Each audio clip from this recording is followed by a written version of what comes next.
আসসালামু আলাইকুম দর্শক, আমন্ত্রণ জানাচ্ছি চ্যানেল আই সংবাদে। আপনাদের সাথে আছি আমি মৃত্তিকা মুস্তফা। বিস্তারিত সংবাদের শুরুতেই জানিয়ে দিচ্ছি ফ্রেশ প্রিমিয়াম টি সংবাদ শিরোনামগুলো। ঘূর্ণিঝড় রিমালের প্রভাবে রাতভর টানা বর্ষণে জলাবদ্ধ রাজধানীর অনেক এলাকা, ঝড়ে বিভিন্ন স্থানে উপড়ে গেছে গাছ। প্রবল ঘূর্ণিঝড় রিমালের তাণ্ডবে 6 জেলায় 10 জন নিহত ও 1.5 লাখ বাড়িঘর বিধ্বস্ত, বিদ্যুৎহীন বিস্তীর্ণ অঞ্চল। এবং চলতি অর্থবছরে রাজস্ব আদায় লক্ষ্যমাত্রার চেয়ে 1 লাখ কোটি টাকা কম, করের আওতা বাড়াতে না পারা কারণ মন্তব্য।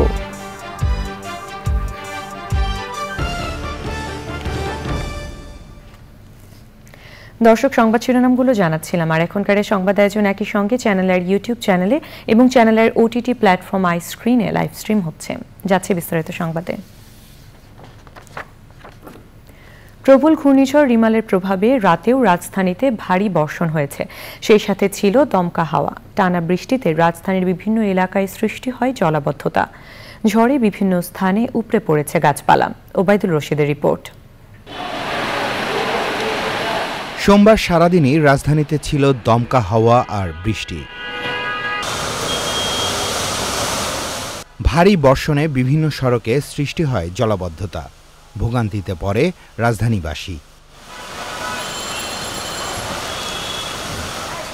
দিনের মতোই রাতভর ছিল বৃষ্টি, সেই সাথে দমকা হাওয়া।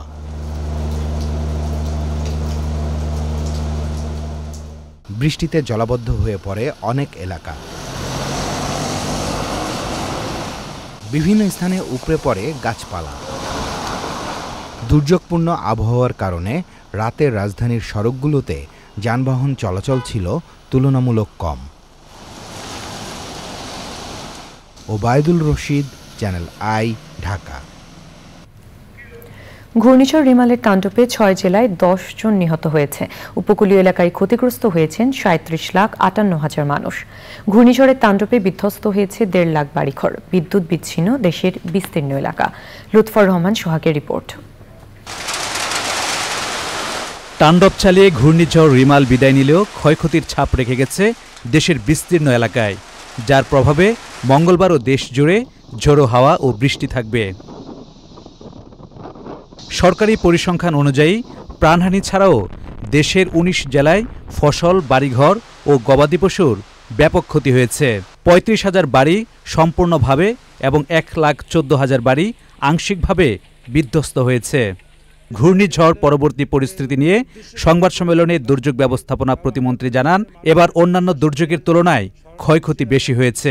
ক্ষতিগ্রস্ত উপজেলার সংখ্যা 160টি এবং ইউনিয়ন ও পৌরসভার সংখ্যা 914টি। ঘূর্ণিঝড়ে ক্ষতিগ্রস্ত মানুষের সংখ্যা 37,58,096 জন। প্রতিমন্ত্রী জানান, ক্ষতিগ্রস্তদের জন্য 6,85,00,000 টাকা দিয়েছে সরকার। যারা ব্যাপকভাবে ক্ষতিগ্রস্ত হয়েছেন তাদের সাহায্য দিতে পরিকল্পনা নেওয়া হচ্ছে। আমরা তো এটা সব মন্ত্রণালয় মিলিয়ে জন্য কাজ করতেছি। এখানে আমার মন্ত্রণালয় কাজ করবে, এখানে মাননীয় প্রধানমন্ত্রী এখানে অফিস থেকে ঘর বাড়ি করার খামার বাড়ি আছে, এটা আমরা সমন্বিতভাবে এটা নিয়ে আমরা কাজ করতেছি। এটা আমরা তো অবশ্যই এই ক্ষয়ক্ষতি নিয়েও আমরা সব মন্ত্রণালয়ে এটা বসবো যে কীভাবে এই সমস্ত ক্ষতিগ্রস্ত মানুষকে কিভাবে আমরা সমন্বিতভাবে অ্যাড্রেস করতে পারি, এই কাজটা আমরা যৌথভাবে আমরা ব্যবস্থা নিই। ঘূর্ণিঝড়ের কারণে অন্তত 1,32,000 গ্রাহক বিদ্যুৎ বিচ্ছিন্ন রয়েছেন। লুৎফর রহমান সোহাগ, চ্যানেল আই, ঢাকা। বিদ্রোহী কবির জন্মবার্ষিকী উপলক্ষে পশ্চিমবঙ্গের আসানসোলে কাজী নজরুল বিশ্ববিদ্যালয়ে মেলা ও সাংস্কৃতিক অনুষ্ঠান হয়েছে। এতে একক সঙ্গীত পরিবেশন করেন প্রখ্যাত নজরুল সঙ্গীত শিল্পী ফেরদৌস আরা। নজরুলের জন্মস্থান চুরুলিয়ায় ফেরদৌস আরার গানের সাক্ষী থাকল ভারত বাংলাদেশের অগণিত নজরুল প্রেমী। শাহ এমি হোসেনের রিপোর্টে বিস্তারিত।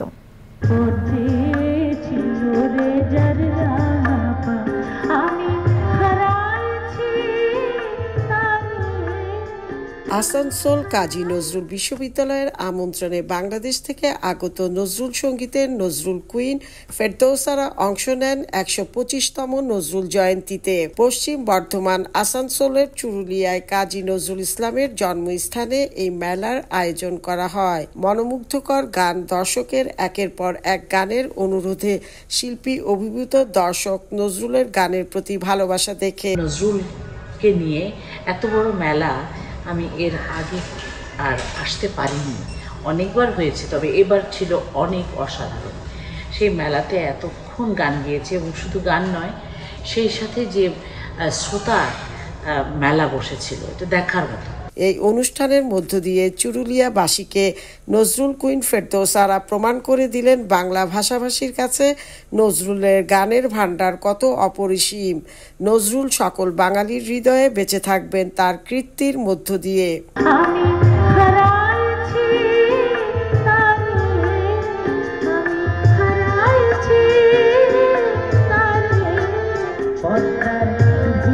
কাজী নজরুল ইসলামের গানের ভাণ্ডার কত অপরিসীম। কাজী নজরুল ইসলাম বেঁচে থাকবেন বাংলা ভাষাভাষীদের কাছে আজীবন তার কীর্তির মধ্য দিয়ে। পশ্চিম বর্ধমানের চুরুলিয়া থেকে Shah MSN, channel I, Bharat. Channel I তৃতীয় মাত্রার উপস্থাপক জিল্লুর রহমানের মা শামীম পারভিন মারা গেছেন। ইন্না লিল্লাহি ওয়া ইন্না ইলাইহি রাজিউন। গতরাতে রাজধানীর বনানীর বাসায় শেষ নিঃশ্বাস ত্যাগ করেন তিনি।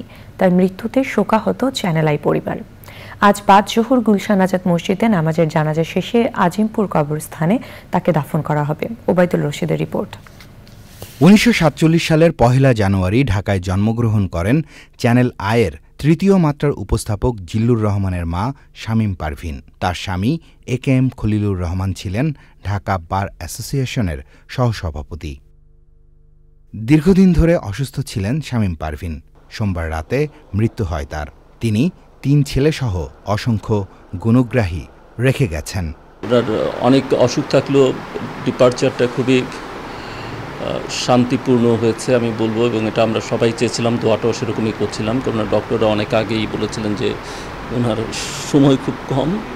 মঙ্গলবার বাদ জোহর আজাদ মসজিদে, গুলশান আজাদ মসজিদ ওনার জানাজা হবে, এবং তারপরে আজিমপুর কবরস্থানে ওনার জন্য নির্ধারিত কবর আছে। আমার বাবা যেখানে শায়িত আছেন, আমার বোন, আমার মেয়ে, সেখানে আমার কবর হবে। শামীম পারভিনের বিদেহী আত্মার শান্তির জন্য দেশবাসীর কাছে দোয়া চেয়েছেন তার সন্তানেরা।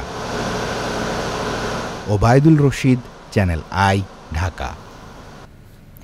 এবারে প্রাক বাজেট 2024-25।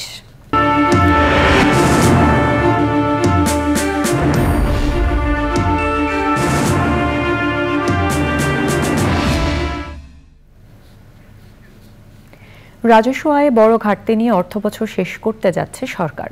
চলতি অর্থবছরের বাজেট সংশোধন করে 4,10,000 কোটি টাকা আয়ের লক্ষ্যমাত্রা করা হলেও প্রায় 1 লাখ কোটি টাকা কম আদায় হতে যাচ্ছে। অর্থনীতিবিদরা বলছেন, করের আওতা বাড়াতে না পারা, অযৌক্তিক লক্ষ্যমাত্রা ও পাচার হওয়া অর্থ আদায়ে ব্যর্থতায় এই ঘাটতি। মাসরুর শাকিলের রিপোর্ট।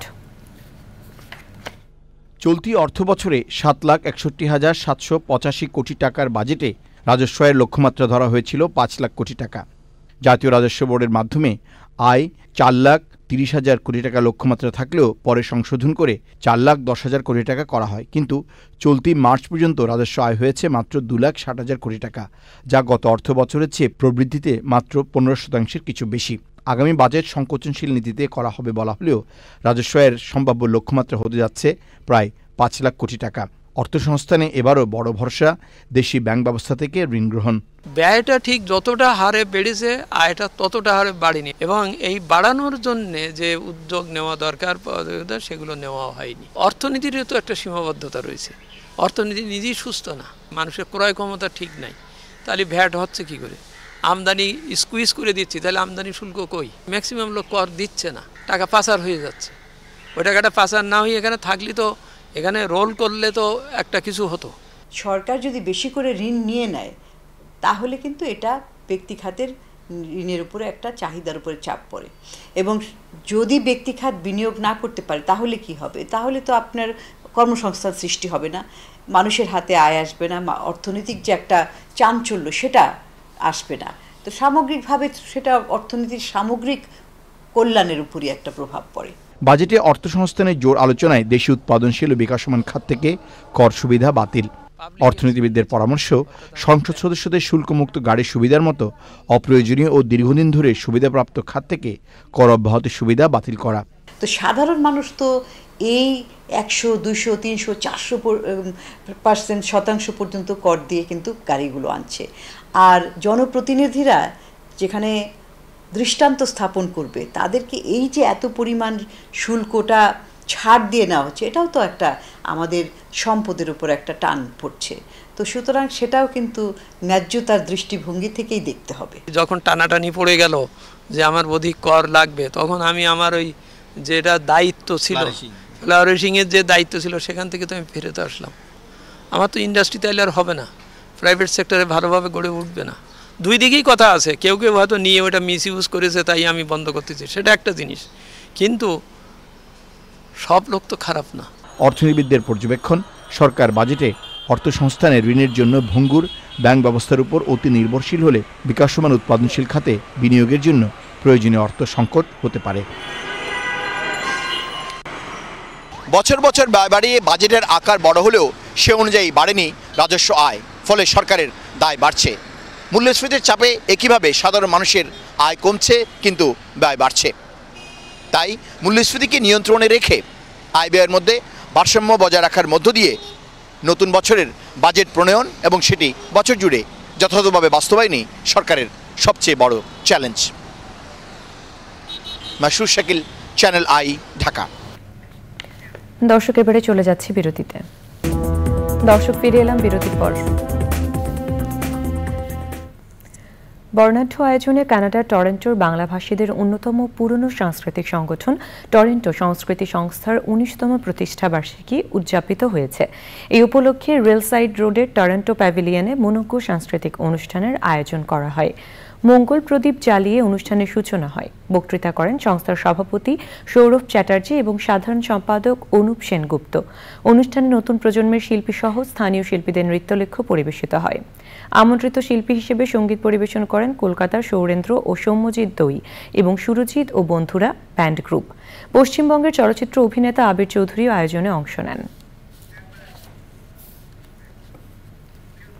এবারে নিচল টাটা কৃষি সংবাদ।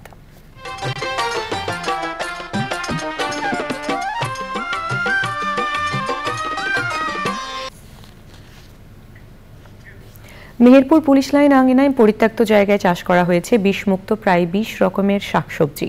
পরিত্যক্ত জায়গায় এমন সবজি বাগান করে দৃষ্টান্ত স্থাপন করেছেন মেহেরপুরে কর্মরত অতিরিক্ত পুলিশ সুপার মোহাম্মদ আহসান খান। মেহেরপুর প্রতিনিধি গোলাম মোস্তফার রিপোর্ট। চ্যানেল আইয়ের প্রধানমন্ত্রী শেখ হাসিনার আঙ্গিনা কৃষির প্রতিবেদন দেখে উদ্বুদ্ধ হয়ে পুলিশ লাইনের প্রায় 3 বিঘা পরিত্যক্ত জায়গা পরিষ্কার করে প্রায় 20 রকমের সবজির ক্ষেত তৈরি করেছেন অতিরিক্ত পুলিশ সুপার মোহাম্মদ আহসান খান। পরিত্যক্ত এই জায়গায় এমন সবজি বাগান করে দৃষ্টান্ত স্থাপন করেছেন তিনি। দিন দিন তো আমরা যেভাবে জমি হারাচ্ছি, আমাদের কৃষি জমি কমে যাচ্ছে, বিভিন্ন মিলস ফ্যাক্টরি বসতবাড়ি তৈরি হচ্ছে, আমাদের কৃষি জমির উপর একটা চাপ তৈরি হচ্ছে, আমাদের খাদ্যের উপর চাপ তৈরি হচ্ছে। সেখান থেকে আমি চিন্তা করলাম যে যদি আমরা এই সরকারি অফিসগুলোতে পতিত জমিগুলোকে আমরা কৃষি জমিতে রূপান্তর করতে পারি, তাহলে আমরা একটা কৃষি অর্থনীতিতে, সামগ্রিক অর্থনীতিতে আমরা একটা বড় অবদান রাখতে পারবো। তো মূলত সেখান থেকেই করা, এবং আমি আমার সহকর্মীদের সাথে এ ব্যাপারে পরামর্শ করলে তারা সবাই এগিয়ে আসে, এবং এখন আমরা বেশ ভালো আমাদের মেসের আমরা নিজেদের সবজিতে আমরা নিজেরাই সবজি উৎপাদন করে আমাদের যে চাহিদা সবজির এবং ফলমূলের, সেটা আমরা অনেকাংশে পূরণ করতে পারছি। সার, বীজ সহ বিভিন্ন সহায়তা দিচ্ছে কৃষি বিভাগ। প্রত্যেকটা অফিস এই ধরনের পতিত যে জমিগুলো আছে সেই জমিগুলোতে যেন এইভাবে বাগান করতে হয়। শুধু অফিসগুলো না, আমরা বসতবাড়ির আঙিনাতেও হচ্ছে যে কৃষি বিভাগ থেকে যে বীজ এবং সার দিয়ে থাকে, সেগুলো যদি বাস্তবায়ন করা হয়, তাহলে আমাদের মনে হয় একটা পরিবার এবং একটা অফিসের লোকজনের পুষ্টির চাহিদা মেটাবে এবং অনেকগুলো সবজি পাবে, তা আর্থিকভাবে লাভবান হবে। বিভিন্ন সরকারি অফিসের পতিত জমিগুলো যদি কৃষি জমিতে রূপান্তর করা যায়, তাহলে কৃষি অর্থনীতিতে বড় অবদান রাখা সম্ভব বলে মনে করছেন এই পুলিশ কর্মকর্তা। মেহেরপুর থেকে গোলাম মোস্তফা, চ্যানেল আই। এখন দেখবেন প্রকৃতি সংবাদ।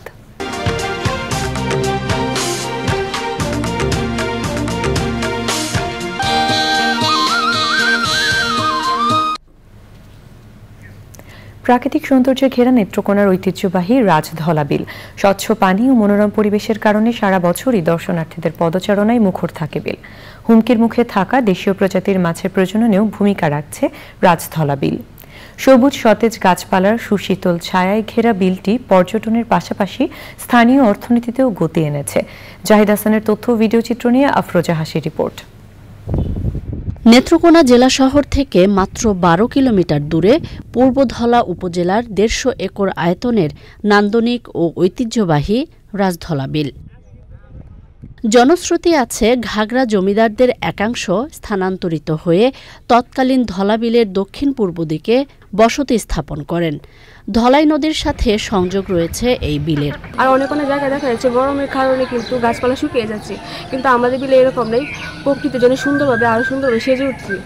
অনেক মাছ উৎপাদন করব এবং এই মাছ আমরা এই এলাকার মানুষই আমাদের কাছ থেকে খরিদ করে কিনে খাবে এবং খুব সুস্বাদু মাছ হবে। এই প্রাকৃতিক পরিবেশের সাথে সামঞ্জস্য রেখে তার আশেপাশের অঞ্চলটা একটা সুন্দর নান্দনিকতা এসছে। নীল আকাশের ছায়ায় বিলের স্বচ্ছ পানির নির্মল ঢেউ সৌন্দর্য পিয়াসী মানুষকে খুব সহজেই আকৃষ্ট করে। সন্ধ্যার পরে বিলের পাড়ে সময় দেওয়া একটা বিনোদনের জন্য যেমন সহায়ক, নিজের স্বস্তিদায়ক একটা পরিবেশ রক্ষার জন্য সহায়ক। মানসিক একটা শক্তি পাওয়া যায় আর কি ওই জায়গায় আসলে। অনেক জেলে আছে, তাদের জীবিকা নির্বাহ এই রাজধলা বিল কেন্দ্রিক। শুধু সৌন্দর্যই নয়, দেশীয় মাছের প্রজননের অভয়াশ্রম রাজধলা বিল। রাজধলাতে যে সমস্ত জলজ আগাছা আছে এগুলো কিন্তু আমাদের যে মাছ আছে মাছগুলো এগুলো গ্রহণ করে থাকে, যার ফলে এই সমস্ত মাছ খুব দ্রুত বাড়ে এবং বেশ বড় হয়। মাছগুলো যাতে এখন অবাধে বিচরণ করতে পারে এবং ডিম ছাড়তে পারে সেই সুযোগ করে দিতে হবে। বাঙালির মাছ ভাতের চাহিদা পূরণের পাশাপাশি পর্যটনের এক অপার সম্ভাবনার এই বিল রক্ষায় সবাইকে সচেতন হওয়ার আহ্বান সচেতন মহলের। আফরোজা হাসি, প্রকৃতি ও জীবন ডেস্ক, চ্যানেল আই।